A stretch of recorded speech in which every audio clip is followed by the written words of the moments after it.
Programa Discipulado na Bíblia, Carta de 1 Pedro, parte 3. Seja muito bem-vindo aqui ao nosso espaço de estudo da Bíblia focado em discipulado. Eu sou o pastor Daniel Torres, pastor do Movimento Discipular da Primeira Igreja Batista de Curitiba, e você é meu convidado para esse tempo de estudo na Palavra de Deus. Para você que está nos acompanhando ao vivo, nós estamos num novo horário. Às segundas-feiras, às 18 horas, você pode conectar nas mídias sociais da PIB de Curitiba ou pela Rede Super. E nós vamos estar aqui ao vivo dando essa aula em cima de 1 Pedro. E você que está nos acompanhando pelas mídias sociais, num outro horário, você que está na rádio, no nosso programa aos sábados, você é muito bem-vindo para esse tempo aqui, onde vamos estudar a Palavra de Deus. E hoje nós vamos nos debruçar sobre o capítulo 2 do livro de 1 Pedro. Então eu convido você a abrir a sua Bíblia, a estar aí conectado com a gente e que possamos ter uma hora preciosa na presença de Deus, estudando essa carta que o apóstolo Pedro nos escreveu e que nos ensina tantas lições. Nós vamos começar estudando o capítulo 2, mas o capítulo 2 tem uma conexão com o finalzinho do capítulo 1. Então eu gostaria de começar a leitura por 1 Pedro, capítulo 1, versículo 22, para que você possa entender comigo o contexto que nós estamos conversando aqui e para que possamos entender aquilo que o apóstolo Pedro está querendo nos dizer no comecinho do capítulo 2. Acompanhe comigo a leitura no versículo 22 do capítulo 1. Agora que vocês já se purificaram pela obediência à verdade, e agora que já têm um amor sincero pelos irmãos na fé, amem uns aos outros com todas as forças e com um coração puro. Pois vocês, pela viva e eterna palavra de Deus, nasceram de novo como filhos de um Pai que é imortal e não de pais mortais. Como dizem as Escrituras Sagradas, todos os seres humanos são como a erva do campo, e a grandeza deles é como a flor da erva. A erva seca e a flor cai, mas a palavra do Senhor dura para sempre. Essa é a palavra que o Evangelho trouxe para vocês. Agora nós vamos para o capítulo 2, lendo do versículo 1 ao versículo 3, que nos diz assim: Portanto, abandonem tudo o que é mal, toda mentira, fingimento e inveja e críticas injustas. Sejam como criancinhas recém-nascidas, desejando sempre o puro leite espiritual, para que, bebendo dele, vocês possam crescer e ser salvos. Pois, como dizem as Escrituras Sagradas, vocês já descobriram por vocês mesmos que o Senhor é bom. Quero chamar a tua atenção aqui para o fato que a introdução dessa carta, ela vai desde o versículo 3 do capítulo 1 e ela vai terminar no capítulo 2, no versículo 10. Nós temos a saudação inicial lá no comecinho da carta e aqui Pedro, ele está colocando o fundamento que ele vai começar a construir em cima desse fundamento sobre temas muito difíceis que nós vamos ver hoje aqui, como o tema da submissão, como o tema de sofrer em Cristo. Portanto, se você não entender bem essa parte da carta, essa parte que Pedro está descrevendo para a gente, o que é essa vida com Deus, onde ela está enraizada, o que significa estar em Jesus, né? Não fará sentido ou será mais difícil, como discípulo de Jesus, se submeter ou entender os ensinamentos que Pedro vai nos trazer no resto da carta. Portanto, presta muita atenção comigo, nesses primeiros versículos, nisso que Pedro está nos trazendo aqui no começo do capítulo 2, e nós já estudamos o capítulo 1. Se você perdeu por algum acaso os primeiros duas partes dessa nossa aula, desse nosso programa, quero te convidar a você ir lá no canal da PIB de Curitiba ou no canal do Movimento Discipular e participar conosco, assistir a parte 1, a parte 2 desse estudo, que vai te ajudar a entender o contexto que nós estamos estudando aqui. Mas hoje, quero chamar a atenção para você sobre consequências dessa salvação. Lembra que o apóstolo Pedro começa aquela explicação inicial da introdução dele, falando, olha, louvemos a Deus, ao nosso Pai Criador, porque Ele nos salvou. E nós temos, por causa da sua morte e sua ressurreição, há uma esperança viva. E é essa esperança viva que Ele está mostrando para a gente aqui, versículo após versículo, quais são as consequências dessa grande salvação que Deus operou na minha vida. E eu espero que você tenha sido alcançado já por essa mesma salvação e transformação em Jesus Cristo. Então, o que acontece quando a gente experimenta isso? Primeira coisa é aquilo que o versículo 1 diz. Nós começamos a ter esse desejo e começamos proativamente a abandonar tudo aquilo que não parece com a essência de Deus. Então, tudo que é mal, mentira, fingimento, inveja, críticas injustas, elas não fazem mais parte da nossa essência, não fazem mais parte da nossa identidade. Você lembra como é que foi na época que você se encontrou com Jesus? Eu não sei se isso faz muito tempo ou pouco tempo, mas foi marcante, eu posso garantir, a diferença no seu caráter, a diferença na forma que você tratava as pessoas, a partir do momento que o Espírito Santo começou a viver na sua vida. Eu lembro, eu era um jovem de 16 anos e eu tive um encontro com Deus.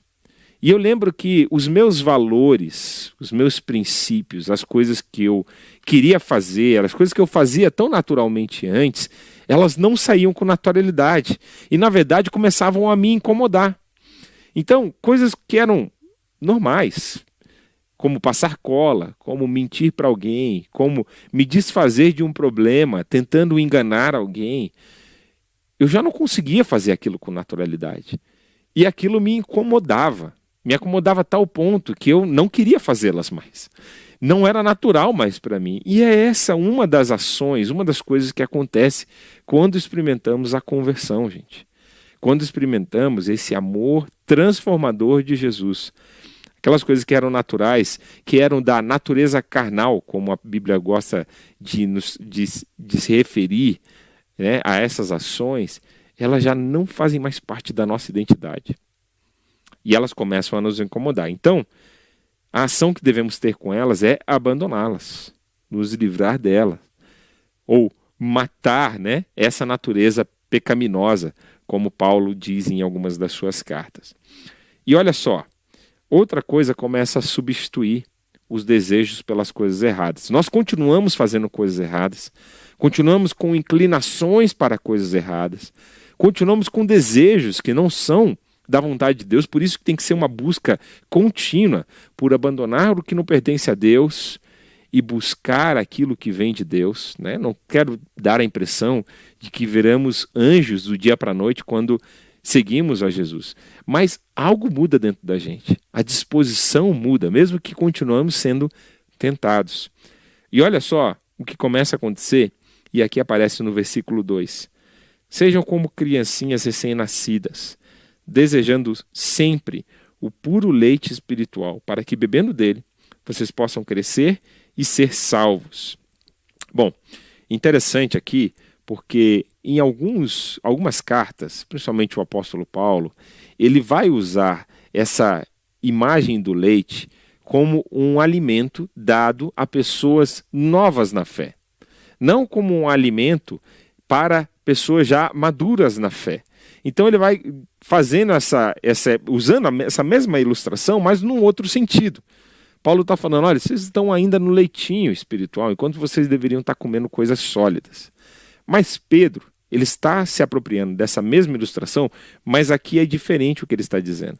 Ele está dizendo que nós devemos sempre desejar esse puro leite espiritual que, nesse simbolismo aqui, significa a palavra de Deus, o crescimento espiritual. E que nós sempre devemos ter essa postura de dependência diante de Deus pelo nosso crescimento espiritual. Assim como uma criança recém-nascida precisa do leite da sua mãe, precisa desse alimento espiritual. Sempre precisamos ansiar pelo alimento que vem do Espírito de Deus. Ensine seu discípulo a sempre se alimentar na palavra de Deus todos os dias. Adquirir esse hábito da leitura da palavra de Deus diária é uma das coisas mais importantes nos primeiros estágios do discipulado. Sabe, eu percebo que quando alguém não desenvolveu esse hábito da leitura da Bíblia e da oração, nos primeiros estágios da conversão, ou talvez porque cresceu na igreja e não teve esse hábito nutrido ou ensinado pelos seus pais, normalmente essa pessoa tem muita dificuldade de se alimentar em oração e na Bíblia com regularidade, quando ela já se tornou alguém com alguns anos na sua caminhada com Deus, talvez até algumas décadas, e ela vai ter dificuldades de inserir isso na sua vida. É impossível? Não, nunca é impossível para a palavra de Deus e nós precisamos ter isso. Mas eu percebo que quando isso foi inserido lá no comecinho da sua caminhada com Deus, quando você se converteu na sua adolescência, juventude, fase de vida adulta, ou foi ensinado pelos seus pais a ter esse momento devocional quando criança, isso se torna mais natural na vida do novo convertido. Se torna um valor, uma referência. Eu lembro que o meu discipulador, Rafael, que me acompanhou no começo da minha jornada, eu via isso na vida dele. Eu procurava imitá-lo, nessas boas práticas. E eu busquei isso para a minha vida. A Bíblia e a oração se tornaram parte fundamentais da minha devoção já no começo da minha caminhada cristã. Portanto, se você está acompanhando alguém no começo da sua jornada cristã, se você está nos ouvindo aqui e você está no começo da sua caminhada com Deus, lembre disso. Coloque na sua vida devocional a Bíblia e a oração como os primeiros passos. Deseje esse puro leite espiritual que vem da palavra de Deus, que vem da intimidade com Deus. E por último, aqui nesses primeiros versículos do capítulo 2, Pedro vai fazer essa referência sobre a bondade de Deus, Nós já descobrimos que o Senhor é bom. Aqui na nossa igreja, nós gostamos, o nosso pastor titular, pastor Pascoal, tem uma forma de interagir com a igreja, que quando ele fala Deus é bom, a nossa igreja responde Deus é muito bom. E é uma forma de lembrarmos a bondade de Deus. Eu espero que mesmo em meio a desafios, a dificuldades, você possa dizer, olha, Deus tem sido bom para mim, Deus tem cuidado de mim, Deus tem me protegido. Quando a gente olha, meus irmãos, nos mínimos detalhes ao nosso redor, quando a gente para olhar no dia a dia, quando a gente para olhar naquele ano, no ano que está começando, ou naquilo que está acontecendo na sua família, a gente pode ver marcas da bondade de Deus, do cuidado de Deus, mesmo em meio a um tempo desafiador. Deus é bom o tempo todo. E Ele continua conosco. Então, olhe pela fidelidade de Deus, olhe pela bondade de Deus, seja qual for a circunstância que você está passando. É outra dica que eu queria deixar para você hoje à noite. Vamos adiante, e eu queria avançar contigo para a próxima ilustração que o apóstolo Pedro vai nos trazer, do versículo 4 ao versículo 8. Olha só, ele vai dizer assim: cheguem perto dele, a pedra viva, que os seres humanos rejeitaram como inútil, mas que Deus escolheu como de grande valor. Vocês também, como pedras vivas, deixem que Deus os use na construção de um templo espiritual, onde vocês servirão como sacerdotes dedicados a Deus. Isso para que, por meio de Jesus Cristo, ofereçam sacrifícios que Deus aceite. Pois as Escrituras Sagradas dizem: eu escolhi uma pedra de muito valor, que agora ponho em Sião, como a pedra principal do alicerce. Quem crer nela não ficará desiludido. Essa pedra é de muito valor para vocês, os que creem. Mas, para os que não creem, a pedra que os construtores rejeitaram veio a ser a mais importante de todas. E em outra parte, as Escrituras Sagradas dizem: essa é a pedra em que as pessoas vão tropeçar, a rocha que vai fazê-las cair. Essas pessoas tropeçaram porque não creram na mensagem de acordo com a vontade de Deus para elas. Bom, você viu aqui que a ilustração mudou. Agora Pedro começa a falar sobre pedras vivas. E é interessante você perceber que, na forma que Pedro vai nos abordar, tudo é dinâmico, tudo é orgânico. Pedro está falando no primeiro capítulo sobre uma esperança viva, uma esperança que não é estática, uma esperança que não fundamentada naquilo que nós estamos experimentando, naquilo que nós estamos vivendo. E aqui, de novo, ele faz questão de animar uma coisa que não tem vida em si mesmo. Uma pedra, a gente não olha para aquele como um objeto de vida, como um objeto orgânico. Mas ele está falando aqui sobre um estilo de pedra diferente. Nós somos Deus está nos construindo como um edifício espiritual, onde nós servimos como sacerdotes, de acordo com aquilo que Pedro está descrevendo, e nós somos essa pedra viva, porque o nosso Senhor também foi essa pedra viva rejeitada pelos homens. Então, muito interessante você perceber aqui que Pedro está falando sobre essa postura que nós devemos ter como povo de Deus, onde nós somos o templo do Espírito Santo, onde nós somos esse templo, onde ao mesmo tempo que somos a igreja, também servimos como sacerdote, mostrando um dos princípios mais importantes da vida cristã, que é o sacerdócio universal de todos os crentes. Interessante porque Pedro não está se dirigindo aqui só aos anciãos da igreja, só aos presbíteros, aos pastores. Nessa hora aqui, ele está falando que todos da igreja são pedras vivas. Todos são sacerdotes diante do Deus Altíssimo. E nós devemos servir a Ele, oferecer a Ele sacrifícios agradáveis a Ele. A gente faz um hiperlink com Romanos 12, 1 e 2, que diz que quando nos dedicamos a Deus, quando nos entregamos pela transformação das nossas mentes, esse é o sacrifício agradável a Deus. E aí nós podemos experimentar a boa, perfeita e agradável vontade de Deus. Então, você quer ser parte desse edifício, desse templo espiritual, dessa casa de Deus, servir a Ele como sacerdote. Lembre que você é uma pedra viva, que você tem que se entregar a esse Deus. E aí Deus vai começar a mudar os seus valores, vai começar a mudar a sua perspectiva. Porque percebe que ele coloca essa questão de rejeição e aceitação de uma forma muito interessante aqui nesse texto. Ele fala que os homens rejeitaram Jesus, mas ela foi aceita por Deus e se tornou a pedra angular, a pedra mais importante, aquela que dá prumo e direção para toda a construção. E da mesma forma, ele vai dizer, de acordo com as profecias do Antigo Testamento, porque essa é uma imagem, irmãos, que ele está tirando do Antigo Testamento. Os profetas usaram essa imagem para falar sobre o Messias, como uma pedra angular, né? E ele vai trazendo essa ilustração agora para o Novo Testamento. E aí os papéis se invertem, porque agora é essa pedra angular, Jesus Cristo, que aceita e reprova as pessoas. E não as pessoas que aceitam ou reprovam a Ele. No dia final, o que interessa não vai ser se as pessoas te aprovaram ou não, ou se elas aprovaram ou não Jesus, porque o papel se inverteu. Aquela que foi a pedra rejeitada pelos homens se tornou a pedra principal. E é Ele quem aceita e rejeita, é Ele quem aprova e desaprova cada um de nós mediante a fé e não mediante as obras. Fé na sua mensagem, como diz o versículo 8.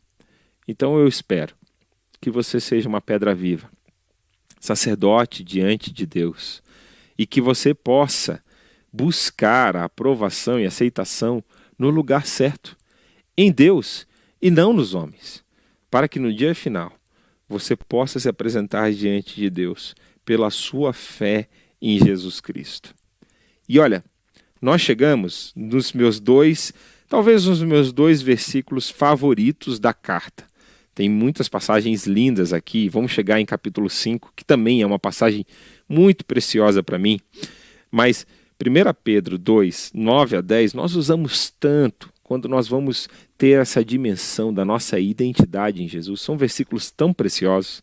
Acompanha comigo a leitura, que diz assim: mas vocês são a raça escolhida, os sacerdotes do rei, a nação completamente dedicada a Deus, o povo que pertence a Ele. Vocês foram escolhidos para anunciar os atos poderosos de Deus, que os chamou da escuridão para a sua maravilhosa luz. Antes, vocês não eram povo de Deus, mas agora são o seu povo. Antes, não conheciam a misericórdia de Deus, mas agora já receberam a sua misericórdia. Então, primeiro, olha só essas peças preciosas da nossa identidade em Jesus. Nós fizemos parte, ou fazemos parte, da raça escolhida de Deus. Você sabe que na Bíblia a raça escolhida de Deus é o povo judeu. Eles foram escolhidos. E aí você pode se perguntar, mas como assim? Se eu não tenho nenhum ancestral meu pertencendo ao povo judeu, que eu saiba, como assim eu sou a raça escolhida? Bom, a Bíblia vai dizer que pela fé, todo aquele que coloca a sua fé em Jesus Cristo se torna filho de Abraão, filho espiritual de Abraão. Então todos nós fazemos parte da família de Deus, da família de Abraão, pela fé em Jesus Cristo. Por isso que a Bíblia diz que aqui ele está escrevendo tanto para judeus quanto para não-judeus naquela época, que estava naquelas igrejas da Ásia Menor. E ele fala, todos vocês são raça escolhida pela fé. Não pelo símbolo da circuncisão, não pelo símbolo da sua descendência, da sua ascendência judaica, mas porque vocês são filhos de Deus, em Jesus Cristo, pela fé, filhos de Abraão. E ele vai falar aqui também que nós somos sacerdotes do rei. E olha, eu já comentei um pouquinho sobre essa questão do sacerdócio universal aqui na nossa aula de hoje, mas você consegue se imaginar? Às vezes eu fico pensando que as palavras da Bíblia elas são muito poderosas, elas são muito fortes. E que às vezes essas palavras elas não tomam espaço devido no nosso coração. Quando a gente consegue se imaginar como sacerdotes diante do Rei do Universo, você já se deu conta disso? Que é isso que Deus escolheu você para ser. É isso que Ele te fez. Sacerdotes diante do Rei. Aquele que pode oferecer sacrifícios de adoração, aquele que tem acesso à presença de Deus em oração por meio de Jesus Cristo. A Bíblia está trazendo essa imagem. Você pode acessar a sala do trono. Você pode conhecer esse rei com intimidade. Você pode ministrar louvor e adoração diante dele. E aí você pensa, quem sou eu? Quem é você? Eu penso nisso. Mas esse é o privilégio que Deus me deu por estar em Cristo Jesus. Eu sou um sacerdote do rei e posso ministrar a ele louvores, adoração. E sabe o que mais? Quando eu tenho essa dimensão de que eu sou um discípulo de Jesus e eu sou um sacerdote diante do rei, isso enche meu coração de temor e de reverência. Eu quero buscar a santidade, eu quero buscar a pureza por causa disso. Eu sei que nenhuma parte da minha vida está encoberta aos olhos de Deus, aos olhos do rei. Ele está vendo toda a minha vida. E por isso eu preciso ministrar louvor e adoração diante dele todo o tempo. E olha só, ele vai continuar aqui, né, mostrando para a gente a nossa identidade. Nós fazemos parte de uma nação dedicada a Deus, de um povo que pertence a Ele. E eu gosto de fazer essa distinção. Você que está me ouvindo, bem provavelmente é um cidadão brasileiro. Talvez você tenha uma cidadania de um outro país. Mas quando nós nascemos espiritualmente, quando nós nos tornamos filhos de Deus, nós ganhamos uma outra cidadania. Ganhamos a cidadania celestial. E essa cidadania, ela se torna mais importante do que a nossa cidadania terrena. Os valores, os princípios, a regra, o rei que rege a nossa vida, não é mais os valores, os princípios dessa terra. Por mais que a ética brasileira vai aceitar, por exemplo, para que eu me beneficie, que eu ultrapassei, que eu passe para trás alguém, a ética do reino de Deus, como cidadão celestial não permite que eu faça isso. A ética do reino é muito superior a qualquer ética e qualquer cultura e qualquer valor da cidadania terrena. Por isso que agora nós fazemos parte de uma nação dedicada a Deus. Nenhuma nação na face da terra pode dizer que é totalmente dedicada a Ele. Pode ter valores cristãos, pode ter uma cultura permeada pelos princípios bíblicos, mas não é uma nação totalmente dedicada a Deus. A gente vê isso nos Estados Unidos da América, a gente vê isso no Brasil, que a população cristã está aumentando, evangélica está crescendo. Mas nós não podemos dizer que o Brasil é totalmente dedicado a Deus, ou que os Estados Unidos é, ou qualquer outra nação do mundo. A única nação que é totalmente dedicada a Deus é a nação celestial, que fazemos parte por sermos dessa igreja que reúne todos os santos espalhados pela face da terra. E nós somos um só povo. Pertencemos a Deus. Ele é o nosso rei. A nossa nação pertence ao céu, mesmo que somos chamados para sermos bons cidadãos terrenos, brasileiro ou de outra cidadania que você tenha. Precisamos ser exemplares aqui. E a gente vai ver isso daqui a pouquinho, como isso se aplica na nossa cidadania terrena. E olha só, versículo 10 é um versículo de mão cheia para pessoas como eu, que sou apaixonado por discipulado, por evangelismo, por discipulado. Porque olha só o que Deus te chamou para fazer. Finalzinho do versículo 9 e o versículo 10, né? Vocês foram escolhidos para anunciar os atos poderosos de Deus que os chamou da escuridão para a sua maravilhosa luz. Antes, vocês não eram povo de Deus, mas agora são seu povo. Antes, não conheciam a misericórdia de Deus, mas agora já receberam a sua misericórdia. Olha só, meus irmãos, aqui a gente encerra essa primeira parte do livro, que é muito importante. Eu quero te convidar a você revisitar desde o comecinho lá do capítulo 1 até aqui o capítulo 2, versículo 10, porque dependendo da profundidade que você teve nesses versículos, todo o resto da carta vai seguir essa profundidade que você teve. Se você deixou isso permear a sua identidade em Jesus, se você deixou esses valores se comunicarem, se você está empolgado com aquilo que a Bíblia traz para a gente, do capítulo 1, versículo 3, até agora o capítulo 2, versículo 10, você consegue entender a sua identidade poderosa. E aqui vem um aspecto de proclamação. Você foi escolhido para anunciar. Não é opção sua. De novo, não é uma coisa que você pode se eximir dessa responsabilidade. Deus te resgatou. Aquilo que Deus fez em você não foi para ficar guardado só com você mesmo. Agora, você pode falar aos outros sobre os atos poderosos de Deus, sobre como Ele tirou a sua vida de um caos e Ele colocou a sua vida num alicerce seguro, firme. O que Deus tem feito na sua vida? E sabe, meus irmãos, eu percebo que quanto mais vivo isso está dentro de mim, mais fácil é eu compartilhar isso ao meu redor.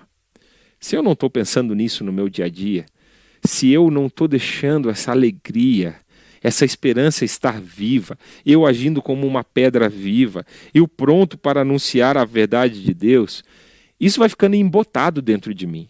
Eu vou tendo cada vez mais dificuldade de compartilhar a minha fé. Por quê? Porque isso não está vívido, não está brilhante, não está saindo pelos meus poros, como a gente gosta de falar. E quando eu olho essa carta de Pedro, quando eu olho esses primeiros versículos, eu vejo que essa paixão por Jesus, ela estava viva no coração de Pedro. Essa paixão por Jesus e por quem Ele é, por que Ele fez na minha vida, ela precisa estar viva dentro de mim, ela precisa estar viva dentro de você. E aí, o anunciar, o falar, o fazer parte de Deus, o poder agradecer a Deus por poder contar com a misericórdia dEle, tudo isso, meus irmãos, faz parte de quem eu sou e do que eu vivo. Eu queria parar nesse momento e fazer essa pergunta diretamente para você. Como é que está isso para você? Você está sentindo essa alegria da salvação transbordar na sua vida?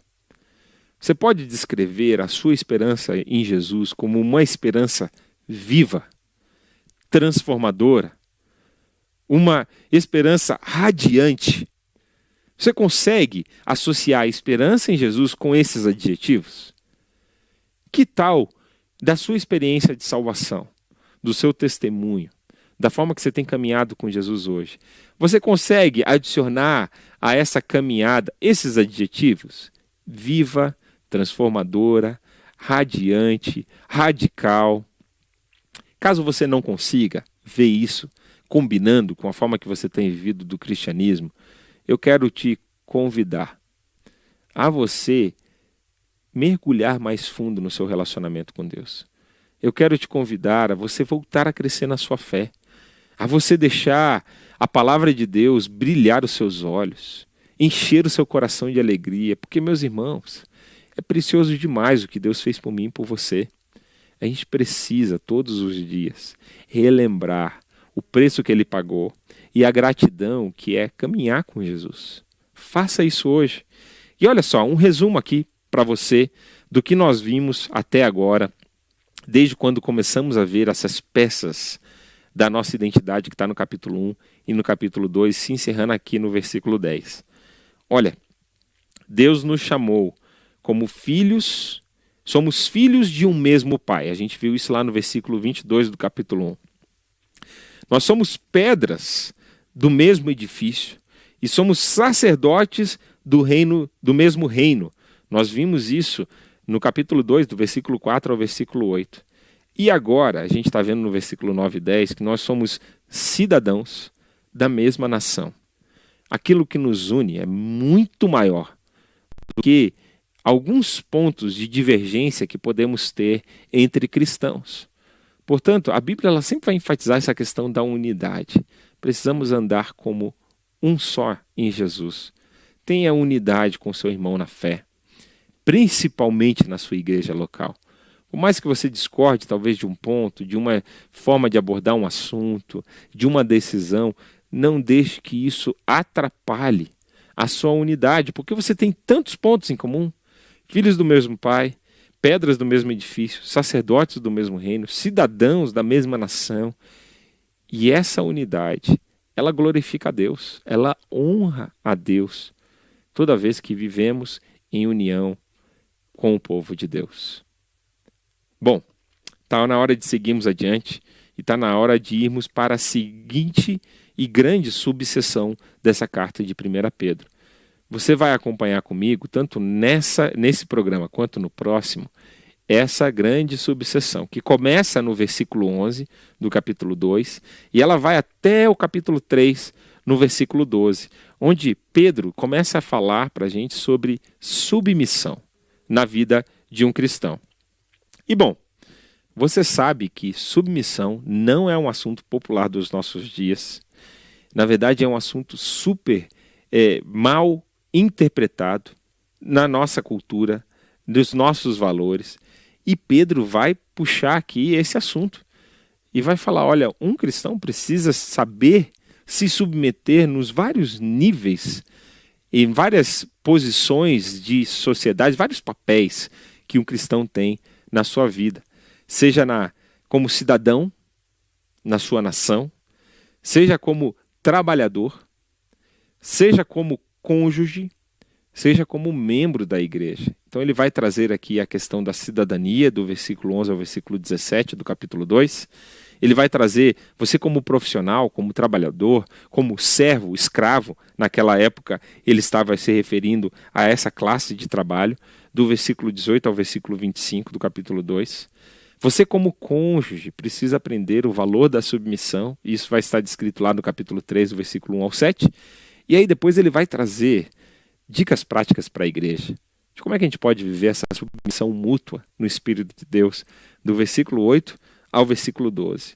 Muito importante, meus irmãos, porque talvez você até olhe com o nariz torto, né? Como a gente fala, para esse tópico da palavra de Deus, mas ele é tão importante. Olha aqui, uma das definições de submissão que eu achei aqui nos estudos, dizendo o seguinte, Warren Wiersbe dizendo assim, submissão não significa escravidão ou subjugação, mas simplesmente o reconhecimento da autoridade de Deus em nossas vidas. E essas estruturas de autoridade divinamente apontadas na nossa sociedade. Sabe, eu tenho discipulado alguns crentes já maduros na fé e que eu tenho encontrado na vida deles dificuldades exatamente nesse tópico: submissão e lidar com a autoridade espiritual. Porque uma das primeiras coisas que você precisa entender nesse tópico é ter uma percepção de onde vem aquela autoridade. A Bíblia vai dizer que toda a autoridade instituída, seja se a gente quer separar entre secular e sagrado, por mais que a Bíblia ela não faz essa distinção, tudo é domínio de Deus. Tudo Deus tem poder sobre. Seja na esfera da vida pública, da vida religiosa, toda a autoridade ela é apontada com a bênção ou com a permissão divina. Agora, o que aquela pessoa faz com aquela autoridade recebida por Deus é que é o grande X da questão. Porque todas as pessoas vão prestar contas a Deus. E se a pessoa usou aquela autoridade para oprimir, para exortar, para usurpar, para tirar proveito daquela situação, deixa eu trazer uma palavra mais simples aqui porque travou. Ela vai prestar contas a Deus daquela autoridade. E vai ser muito sério se a pessoa usar de uma forma leviana aquilo que Deus deu de uma forma sagrada. Olha só, vamos olhar primeiro para o contexto do versículo 11 ao versículo 17, onde Pedro vai começar a nos falar sobre essa questão da autoridade na questão da sociedade, da cidadania. Como que nós devemos nos portar?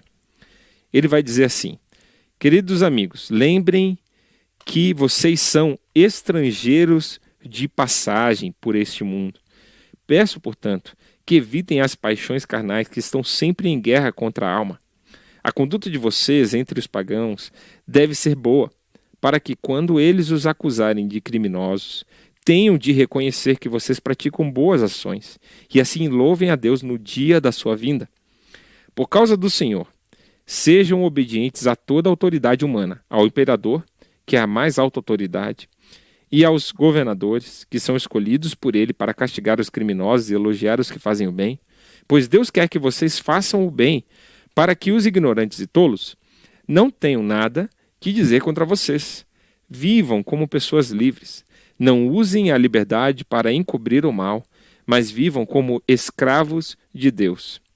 Respeitem todas as pessoas, amem os seus irmãos na fé, temam a Deus e respeitem o imperador. Bom, eu gosto demais desse texto aqui, porque ele vai dar para a gente parâmetros muito interessantes sobre como que a gente deve conduzir a nossa vida na esfera pública, nas nossas relações como cidadãos terrenos agora falando. O que implica a nossa cidadania celestial e o nosso compromisso, a nossa submissão a Deus, e entendendo o papel que nós temos na sociedade, o que isso implica? Nosso papel como cidadãos brasileiros. Bom, primeiro que a Bíblia vai dizer que nós precisamos ter essa perspectiva sempre clara diante de nós. Nós não pertencemos a esse lugar. Nós somos como estrangeiros de passagem por esse mundo. Somos peregrinos. E não podemos nos arraigar às coisas daqui.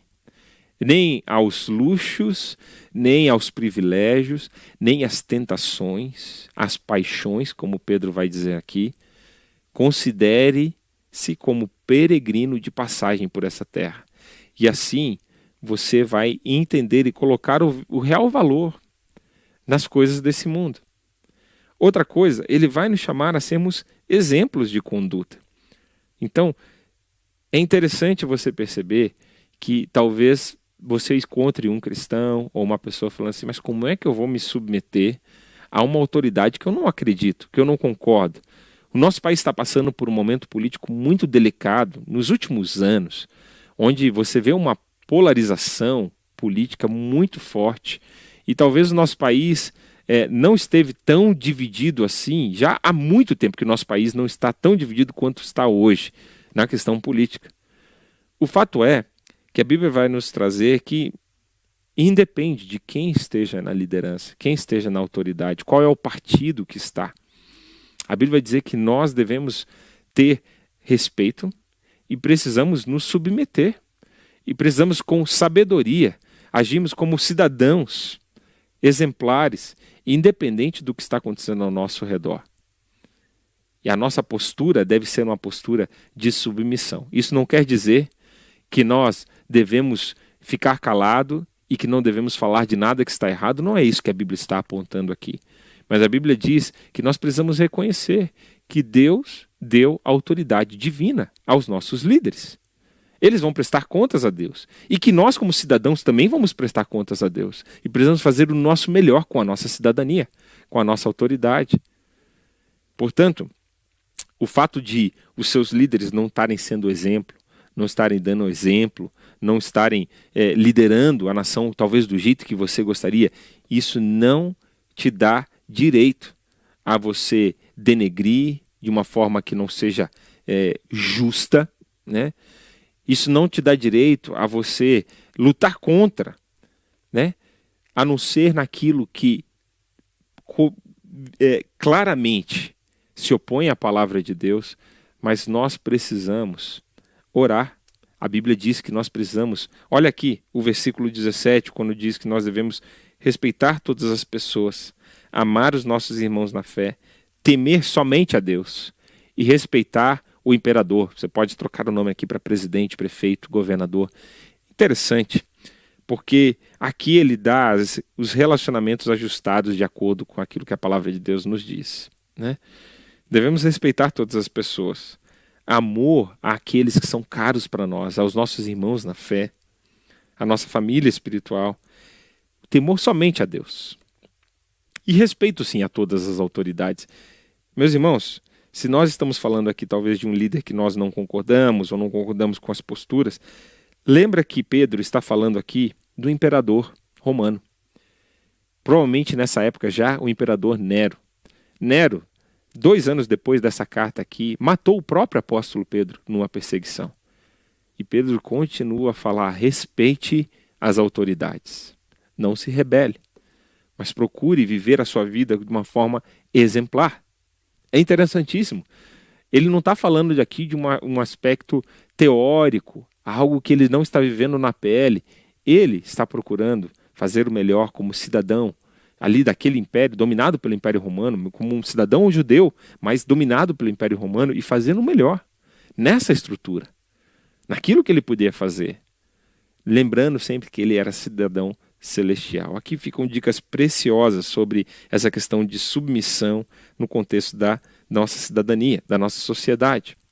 Agora, vamos seguir adiante para o último trecho que vamos cobrir hoje, que é do versículo 18 até o versículo 25, onde diz assim: vocês, empregados, sejam obedientes aos seus patrões e os respeitem, não somente os que são bons e compreensivos, mas também aqueles que os tratam mal. Se vocês suportarem sofrimentos injustos, sabendo que essa é a vontade de Deus, Ele abençoará vocês por causa disso. Pois, se vocês fazem o mal e são castigados, qual é o merecimento de suportarem com paciência o castigo? Mas, se vocês sofrem por terem feito o bem e suportam esse sofrimento com paciência, Deus os abençoará por causa disso, pois foi para isso que Ele os chamou. O próprio Cristo sofreu para vocês, o próprio Cristo sofreu por vocês e deixou o exemplo para que sigam os seus passos. Versículo 22. Ele não cometeu nenhum pecado e nunca disse uma só mentira. Quando foi insultado, não respondeu com insultos. Quando sofreu, não ameaçou, mas pôs a sua esperança em Deus, o justo juiz. O próprio Cristo levou os nossos pecados no seu corpo sobre a cruz, a fim de que morrêssemos para o pecado e vivêssemos uma vida correta. Por meio dos ferimentos dele, vocês foram curados. Vocês eram como ovelhas que haviam perdido o caminho, mas agora foram trazidos de volta para seguir o pastor, que cuida da vida espiritual de vocês. Agora, Pedro ele vai falar de um assunto ainda mais profundo. Ele está falando de submissão, respeito, mesmo quando você está sofrendo injustamente. E olha só que interessante, como esse é um assunto que nos incomoda. Essa questão do sofrimento, alinhado à questão da submissão, é tão difícil para nós, como ocidentais do século XXI, entendermos como isso é possível, como isso pode ser uma coisa que, no final das contas, pode fazer bem para a gente de alguma forma. É incompreensível isso para a nossa cultura. É um dos aspectos do reino de Deus que menos se encaixa na nossa visão de mundo e na nossa visão de cultura. Nesse tempo que estamos vivendo, tempo contemporâneo. Mas é interessante porque eu estava fazendo um discipulado esses dias e a pergunta do meu discípulo era exatamente essa. Ele falou: pastor, tem um chefe aqui que é um cara muito rude e ele não parece prestar atenção nas minhas opiniões, considerar a minha opinião. Isso está me desgastando aqui. Agora, eu entendo que é tempo de Deus para eu ficar aqui onde eu estou. Eu entendo que é momento que eu devo estar aqui. Como lidar com essa situação? Foi muito interessante porque eu estava falando com ele sobre essa questão do sofrer, mesmo sendo essa a vontade de Deus no momento. E foi tão interessante porque no dia seguinte do nosso discipulado eu li esse texto da palavra de Deus e mandei para ele. E falei assim, olha aqui como a Bíblia ela é completa. E ela vai dar para a gente dicas, direções de como que a gente deve se portar. A Bíblia vai dizer que nós devemos respeitar, devemos honrar, devemos ser obedientes, mesmo em meio a situações injustas. De novo, meus irmãos, existe uma separação que é muito importante a ser feita, que aqui não estou dizendo que nós devemos, de forma calada, se você pode procurar os seus direitos, se você pode, de alguma forma, não ficar debaixo de uma opressão de alguém que está te fazendo mal, de forma nenhuma a Bíblia é contra isso. Mas existem momentos em que você vai sofrer injustamente. Existem momentos na sua caminhada em que isso vai fazer parte da sua jornada. E você tem que entender que está tudo bem passar por isso. Deus vai te dar força para passar por isso. Mesmo que você, nesse momento, precise. Olha só o que a Bíblia vai dizer em Mateus, no capítulo 5, o versículo 9 ao versículo 11.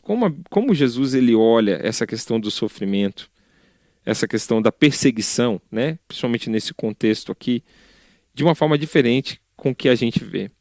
E a gente precisa, de novo, olhar para a Bíblia, para esses textos, porque a nossa lente cultural ela está totalmente desajustada nessa questão aqui. A gente não consegue entender como essa questão da submissão e essa questão do sofrimento podem fazer parte da nossa vida.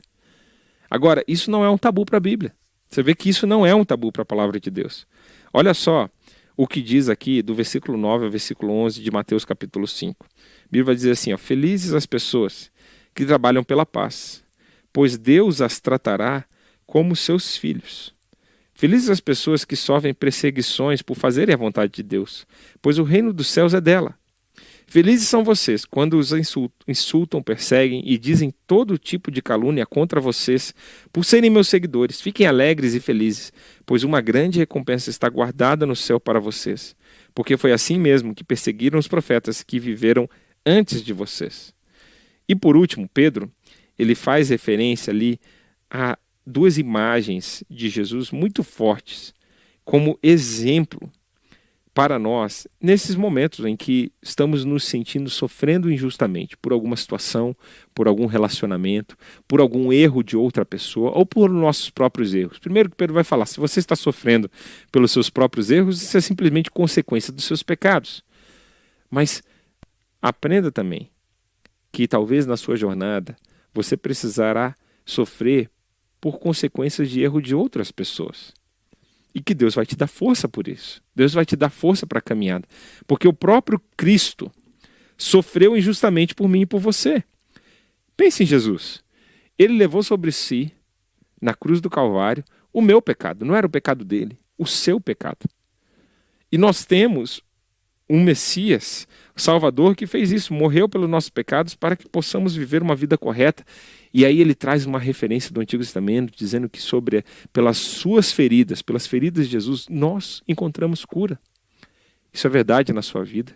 Isso é verdade na minha vida, verdade transformadora. E por último, ele traz a figura aqui do bom pastor, que cuida das suas ovelhas. Antes nós éramos como ovelhas sem pastores, sem o cuidado, mas agora nós encontramos cuidado espiritual para as nossas almas.